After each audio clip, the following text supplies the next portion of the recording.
Assalamualaikum warahmatullahi wabarakatuh. Sahabat motivator Banua dimanapun Anda berada semuanya. Topik kita hari ini membahas tentang hal yang hangat saat ini, yaitu pelecehan seksual yang terjadi di lingkungan pendidikan.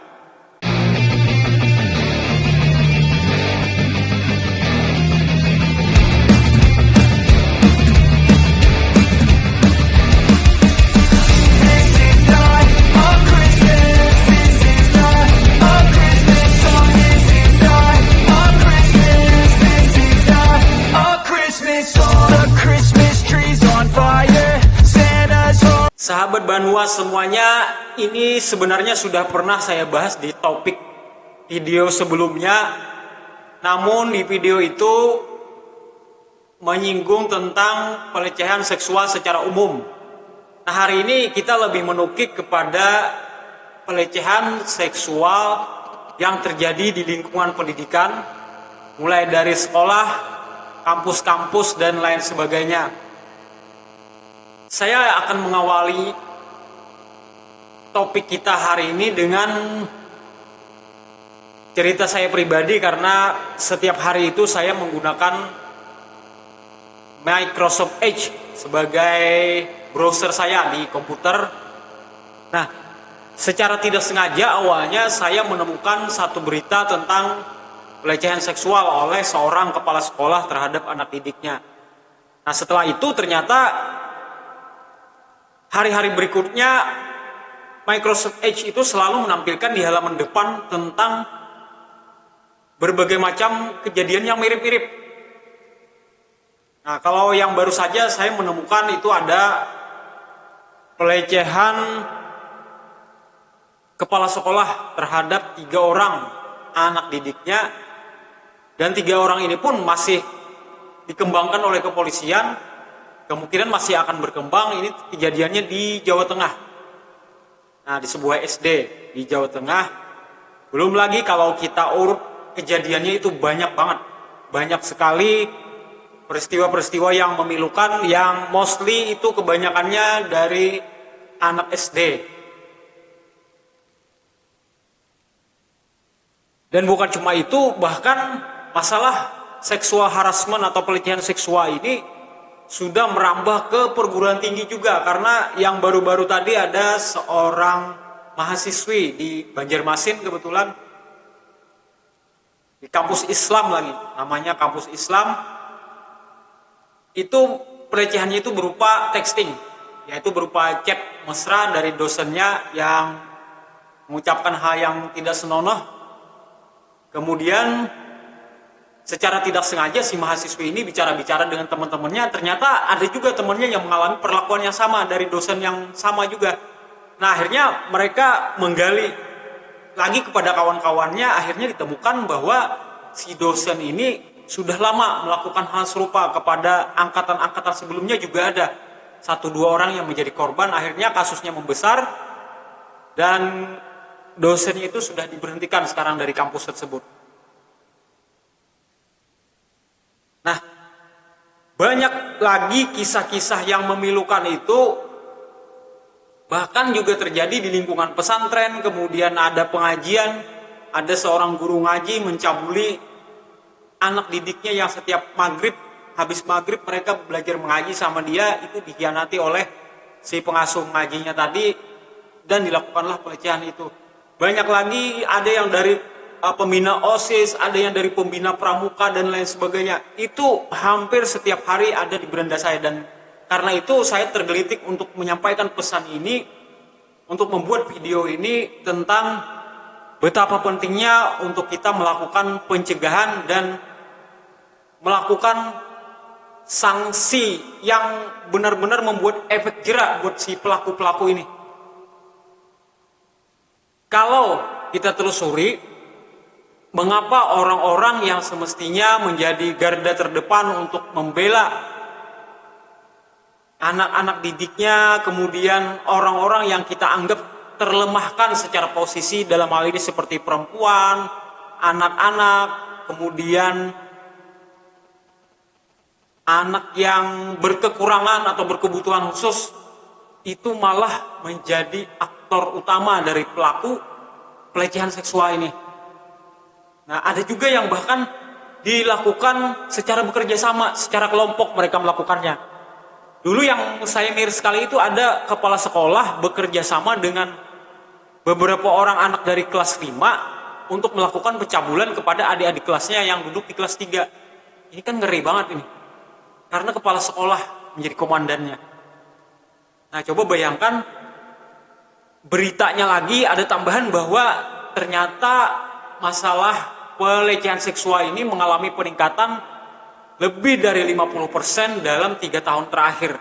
Seiring dengan boomingnya internet, semakin meratanya penyebaran internet sampai ke kampung-kampung, pelosok-pelosok, itu malah penyimpangan semakin banyak ditemukan. Nah, pertama kita bicara dulu dari sisi mengapanya. Kalau berbicara mengapa, tentunya dia pastinya berasal dari bibit yang paling dasar, yaitu dari mindset atau hal yang paling batin di dalam diri seseorang. Orang itu kan tidak sama latar belakangnya. Bagi mereka-mereka yang memiliki dulu ada pernah luka batin, traumatis tertentu, pernah dilakukan kekerasan, apalagi yang baunya itu seksual ketika dia masih kecil, itu besar sekali kemungkinan ketika dia dewasa itu akan melakukan pengulangan. Nah, memori yang sudah masuk ke dalam dirinya itu akan dirilis kembali berupa pelampiasan kepada orang-orang dekat biasanya, atau orang-orang yang semestinya dia kasihi, dia asuh. Taruhlah misalnya si X. Si X ini pernah menerima kekerasan seksual dari pamannya. Dia pernah dilecehkan oleh pamannya yang sesama jenis. Kemudian dia dendam dengan pamannya ini. Dia dendam, namun tidak berani melampiaskan, takut, malu, bercampur segan dengan pamannya ini. Akhirnya dia pendam puluhan tahun, ternyata memori itu mengendap, dan akhirnya dia berusaha rilis dengan cara melampiaskan kepada orang-orang dekatnya. Bahkan efeknya bisa lebih ngeri lagi, karena pada dasarnya orang yang menderita semacam kelainan penyimpangan seksual ini biasanya dia akan tidak segan untuk berbuat kejam kepada para korbannya. Yang pertama itu adalah luka batin. Yang kedua bisa juga disebabkan karena faktor eksternal. Dia terpapar mungkin karena keseringan efek-efek visual yang masuk sekarang dari tayangan di YouTube mungkin. Walaupun sekarang YouTube sudah banyak sekali melakukan kemajuan dengan filter-filter yang dimana tontonan orang dewasa sudah mulai dipisahkan dengan yang anak-anak. Kemudian dari tayangan juga pihak-pihak yang memang mereka itu mengambil keuntungan. Nah, kemarin kan ada yang ketangkep mengedarkan video dia sendiri, rekaman ya dijual secara eksklusif, ada 10 video dijual dengan harga 500.000. Dia rekam, dia bersama pasangannya di sebuah hotel, kemudian diedarkan secara eksklusif. Di grup tertentu, grup rahasia, nanti dia dikasih 500.000 untuk 10 buah film. Nah, itu kalau terjadi berulang-ulang, kita menerima input berupa aspek visual itu secara berulang-ulang dalam waktu yang lama, jangka panjang, itu lama-lama akan merusak otak kita dan kita tidak ada pikiran lain selain gimana caranya bisa melampiaskan nafsu secara menyimpang. Itu yang terjadi, faktor eksternal. Kemudian ada juga yang memang orang ini sudah broken home sejak kecil. Jadi orang yang menerima perlakuan tidak menyenangkan berupa perceraian orang tua atau pertengkaran di depan dia, biasanya akan merasakan efek kurang kasih sayang. Ketika orang merasakan efek kurang kasih sayang, dia akan melihat penyimpangan seksual itu sebagai langkah mendapatkan kasih sayang itu. Jadi saya misalnya nih menjadi korban perceraian, terus saya merasa insecure, merasa kekurangan kasih sayang, merasa loveless, kekurangan cinta dari orang-orang yang semestinya hadir dalam kehidupan kita ketika kita masa anak-anak. Karena itu tidak dapat, saya berusaha bereksperimen untuk mencari-cari di mana itu cinta itu berada. Nah, akhirnya salah satu jalan itu ya tadi melakukan penyimpangan seksual. Dan di awal biasanya kita memang akan merasakan kepuasan, merasakan kenikmatan, dan bawah sadar kita menangkap bahwa inilah cinta itu yang selama ini aku cari-cari. Nah, lalu dia kepingin mengulangi dengan intensitas yang lebih hebat, lebih besar, kenikmatan yang lebih besar, terus-menerus, akhirnya korbannya 1, 2, 3, dan seterusnya. Jadilah marak sekali sekarang pelecehan seksual di mana-mana, belum lagi kalau kita bicara dari sisi kuantum energi. Kalau di dunia kuantum ini, badan kita ini kan terdiri dari sel-sel. Nah, sel-sel itu berasal dari atom. Kita semuanya ada berasal dari atom, apapun wujud yang kita lihat berasal dari atom, itu mudah sekali untuk disusupi, namanya itu adalah dark force atau kekuatan energi jahat atau energi hitam. Nah, semakin besar pengaruh seseorang, itu dark force-nya juga semakin besar. Makanya banyak sekali orang-orang terkenal, orang-orang yang punya kekuasaan, orang-orang yang biasanya tokoh-tokoh spiritual yang banyak memiliki pengaruh, itu banyak sekali jatuh terperangkap ke dalam penyimpangan seksual. Karena mereka punya energi yang bagus itu besar, tapi dark force-nya juga besar, dark energinya juga besar. Nah, itulah kemungkinan-kemungkinan yang bisa terjadi di sekitar kita, kenapa itu bisa muncul pelecehan-pelecehan seksual itu.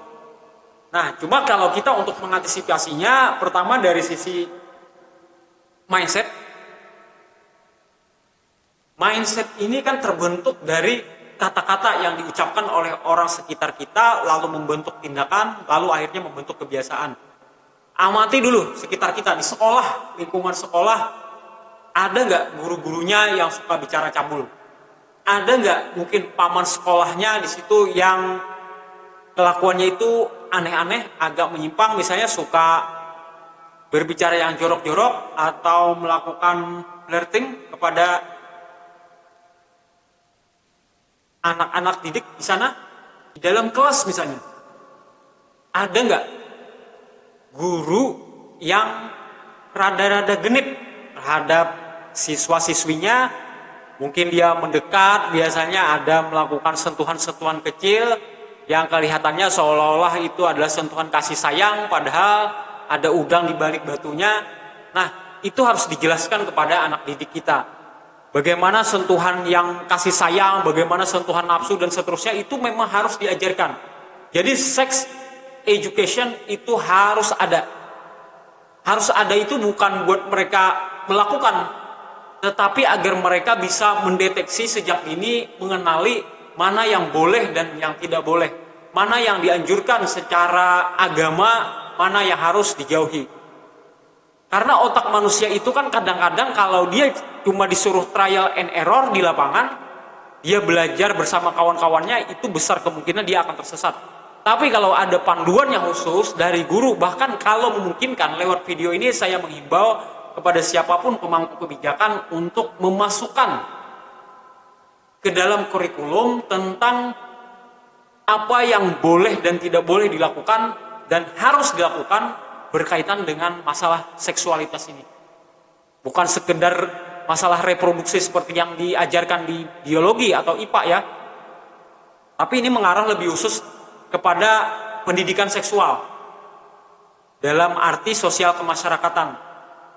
Jadi anak-anak didik kita kalau bisa sejak SD itu sudah harus paham. Kelas 1 itu sudah harus paham mana bagian yang boleh dipegang, mana yang orang-orang dekat, mana yang orang asing bagi dia, itu harus semuanya dikenalkan, bahkan disertai dengan contoh-contoh. Mungkin ada penyimpangan seksual yang pernah dilakukan, itu dikasihkan dalam bentuk visual langsung ditayangkan di hadapan mereka. Dengan kecanggihan teknologi kita sekarang, semuanya alat sudah memungkinkan, tayangkan saja biar mereka melek semuanya. Kemudian kalau bisa dihadirkan public figure, Raffi Ahmad, Baim Wong, Atta Halilintar, segala macam, untuk ada kampanye tentang masalah kesadaran, edukasi, masalah seksual penyimpangan ini. Karena public figure itu adalah contoh bagi khususnya generasi muda yang paling mudah untuk mereka ikuti. Orang-orang mungkin tidak akan tergerak untuk mengikuti saran-saran dari kepala sekolah yang mohon maaf usianya sudah agak sepuh, nasihat-nasihat masuk telinga kiri keluar telinga kanan dan seterusnya. Tapi begitu yang bicara ini Raffi Ahmad di televisi atau di YouTube, di mana yang populer di situ, mereka akan langsung ngikut. Mereka akan langsung sadar dan biasanya akan berbondong-bondong artis lain mengikut di podcast-podcast mereka untuk mengkampanyekan tentang berbahayanya penyimpangan seksual atau pelecehan seksual ini. Libatkan public figure. Nah, untuk wilayah sekolah juga sebaiknya ada public figure, mungkin di situ bapak atau ibu yang paling difavoritkan oleh anak-anak langsung berbicara di hadapan mereka, entah melalui upacara bendera atau acara yang khusus tadi membahas tentang penyimpangan seksual itu. Langsung dikasih gambaran kepada mereka, otak-otaknya biar semua berkembang. Mereka akan sadar betapa berbahayanya masalah pelecehan seksual ini bagi masa depan mereka. Kemudian dalam teori alam bawah sadar kita ini akan mencerna sesuatu yang diulang-ulang, atau bahasa ilmiahnya itu direpetisi. Jadi ketika informasi itu satu kali masuk, 2 kali, 3 kali, 4 kali, dan seterusnya, dia lama-lama akan mengendap dan akhirnya menjadi tindakan kita. Karena itulah jangan bosan-bosan untuk selalu melakukan kampanye di sekolah Anda terhadap penyadaran bahaya penyimpangan atau pelecehan seksual ini. Terus kampanyekan, diulang-ulang, beserta figur yang tepat, dan juga jadikan itu akhirnya budaya di lingkungan kita. Jadikan budaya yang sehat di tempat kita, jangan menunggu kurikulum baru berjalan, tapi jalankan mulai dari lingkungan terdekat kita, from now on, sekarang juga. Semoga lingkungan kita terbebas dari pelecehan seksual sekecil apapun bentuknya, apakah dalam bentuk tindakan ataupun verbal, dan pada akhirnya bangsa kita menjadi bangsa yang sehat dan kuat. Semoga bermanfaat buat saya pribadi khususnya dan buat Anda dan semuanya pemirsa Motivator Banua. Assalamualaikum warahmatullahi wabarakatuh.